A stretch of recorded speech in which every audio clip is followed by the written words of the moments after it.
Halo, perkenalkan nama saya Norbertus Nathaniel Tersetia. Saya mahasiswa program studi pendidikan keagamaan Katolik dari Universitas Sanata Dharma. Renungan kali ini saya akan membicarakan tentang kesetiaan dalam keluarga dalam hidup perkawinan.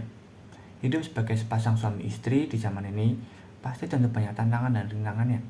Banyak orang mengatakan bahwa masa-masa indah itu adalah saat pacaran. Ketika sudah terikat dalam janji perkawinan, tentu banyak perubahan yang terjadi. Mengapa hal ini bisa terjadi?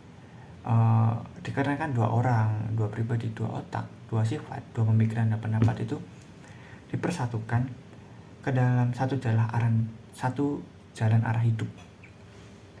Juga karena kita harus membiasakan kesadaran atau pribadi satu sama lain yang tentu saja sangat berbeda. Dalam tahun pertama sampai tahun ketiga tersebut harus tidak mau menurunkan ego satu sama lain dan menjalin komunikasi yang baik. Ketika semua sudah terbiasa dan terjalin, akhirnya terciptalah hubungan perkawinan yang indah.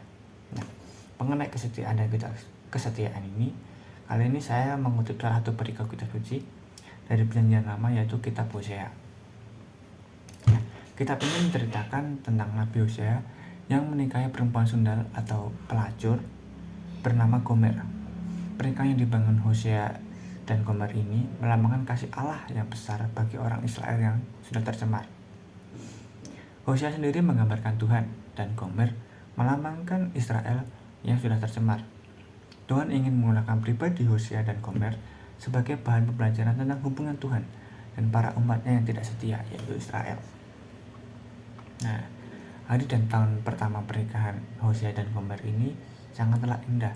Saat cinta mulai tumbuh, Tuhan memberkati kesatuan mereka dengan mengkaruniai mereka dengan seorang anak. Hati Hosea tentu sangat yakin dan penuh sukacita. Dan ia menamai anaknya adalah Jezreel. Nama tersebut diambil dari kakek Raja Yerobeam, Yehu, yang naik tahta karena kejahatan. Walau kerajaan tersebut makmur untuk sementara, namun kehancurannya sudah di depan mata dan terjadi di lembah Jezreel. Nah, setelah kelahiran Jezreel, Hosea banyak melihat perubahan pada Gomer. Ia menjadi tidak tenang dan tidak bahagia. Gomer mengeluhkan pelayanan Hosea. Ia menuduh Hosea lebih mementingkan khotbahnya daripada dirinya dan anaknya. Lalu, Gomer melahirkan anak perempuan yang dinamakan Loruhama. Nah, anak ini kadang-kadang bukanlah anak kandung dari Hosea, melainkan anak kandung dari Gomer dan pria lain.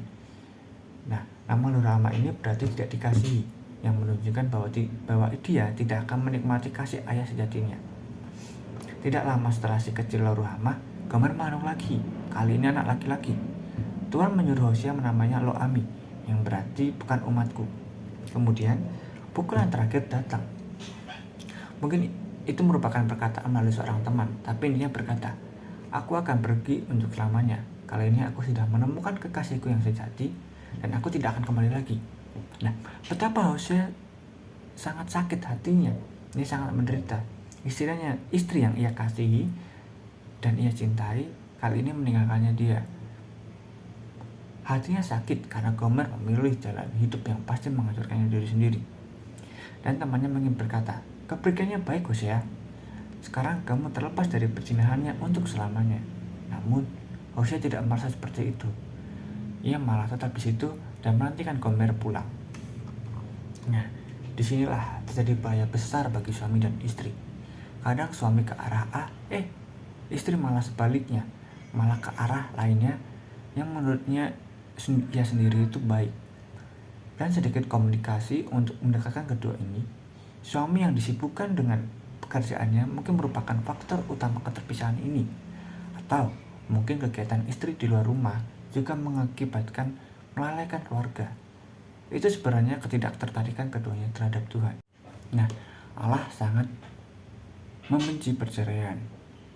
Karena ditulis di Markus 10 ayat 9, karena itu apa yang telah dipersatukan oleh Allah tidak boleh diceraikan oleh manusia. Nah, di sini berarti perceraian ini sangatlah dilarang oleh Allah, oleh agama juga, dan berarti kita tidak boleh melakukannya. Nah, sekarang bagaimana cara kita untuk berjuang dalam mempertahankan kesetiaan kita terhadap pasangan kita masing-masing, terhadap janji perkawinan kita.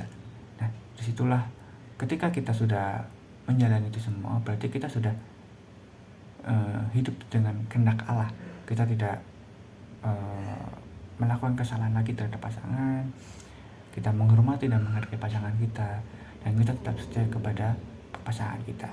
Nah, mungkin sekian dari saya, kurang lebihnya atau ada kesalahan mungkin saya mohon maaf yang sebesar-besarnya. Terima kasih.